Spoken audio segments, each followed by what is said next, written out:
I want to take off from Coventry, going, I think, towards the west, with zero visibility. And I want to fly inbound to Honolulu. So I'm going to tune my navigation radio to, I think it's 113.65.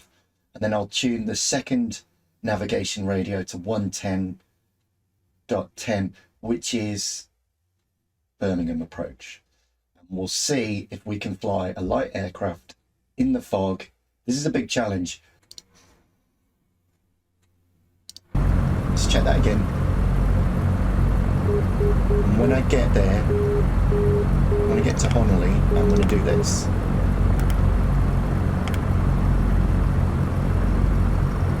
That's Birmingham.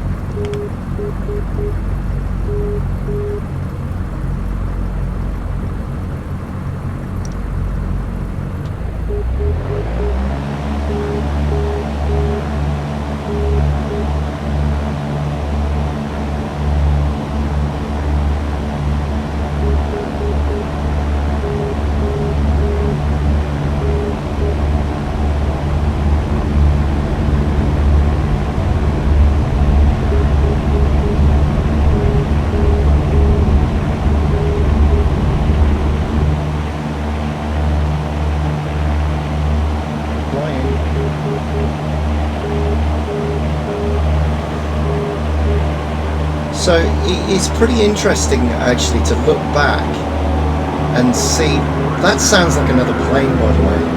You hear that? Somebody's just flying past us. So it's really interesting, I think, to look back, and I can see straight away now what I was doing wrong. Oh boy, oh boy, oh boy. Not good flying. So I should have a heading that's roughly west. You can see the instrument that's kind of fourth along the top row. That's the instrument that I'm trying to follow. There we go. And you can see that that's pointing roughly to the west. So I should be flying roughly to the west, and then making small corrections if that needle drifts away from the center. But actually, watching back, I'm flying very erratically, and I'm only really, if I'm to the right of it, I make a long left turn. Lights on in here. Yeah, it's very dark.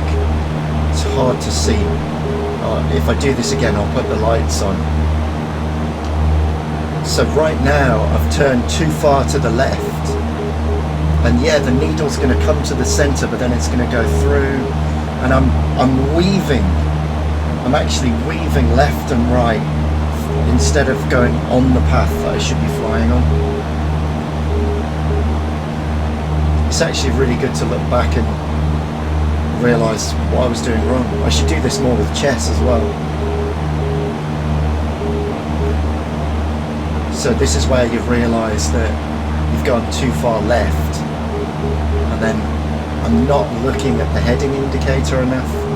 So I should be maybe coming round to an angle of 300 and then flying that for a little while, a heading of 300 I mean.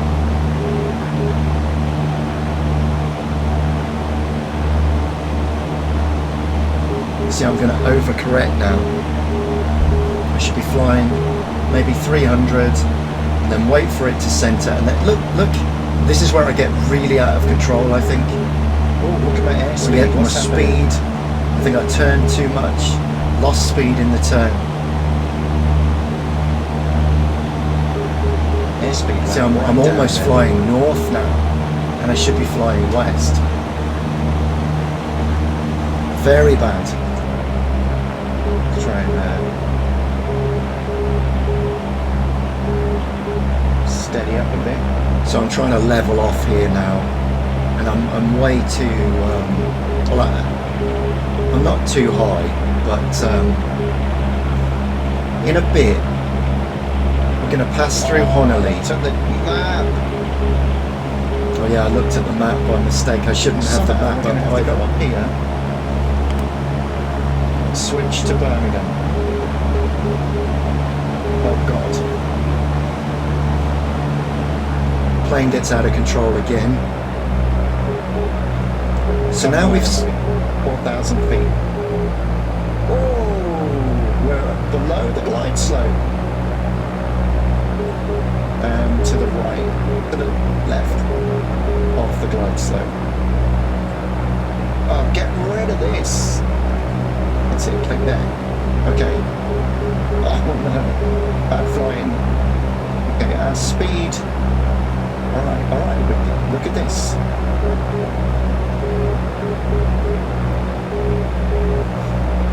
Ah! Boy, what's going on? Oh God. Alright, I cheated.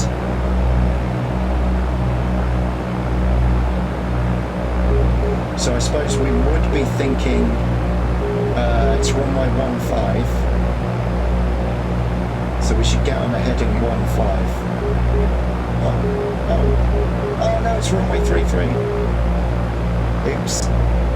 Let's get on that heading first. Yeah, so on the approach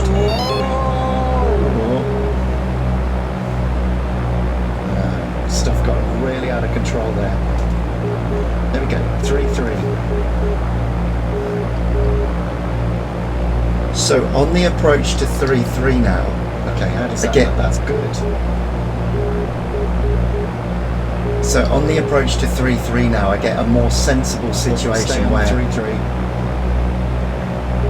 I'm flying roughly on the runway heading and then trying to keep the instrument landing system, the ILS, in the middle. Speed 70. We're right in the middle of the ILS and the glide slope is coming down. So again, it's looking at the instrument that's fourth along the top. That'll be my navigation 1 radio. We need to get down. So the line that goes straight down, that tells you if you're lined up with the centre of the runway, and the one that just came down through the middle and is now below us, that's telling us that we're too high.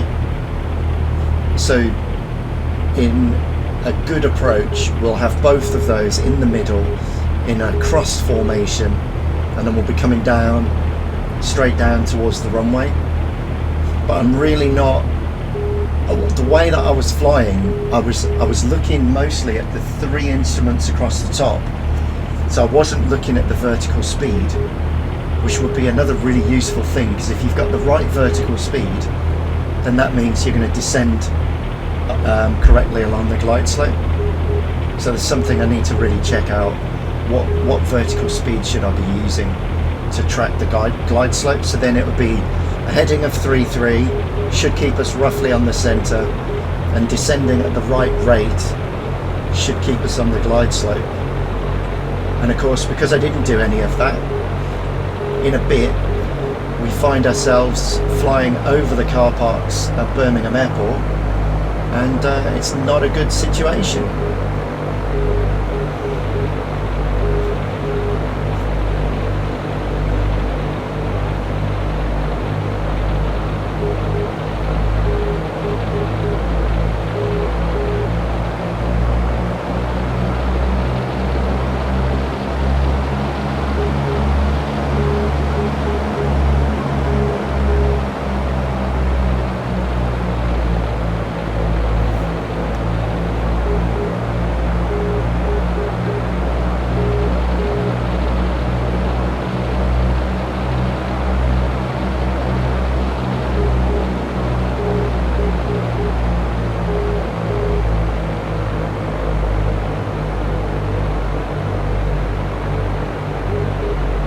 Missed the runway.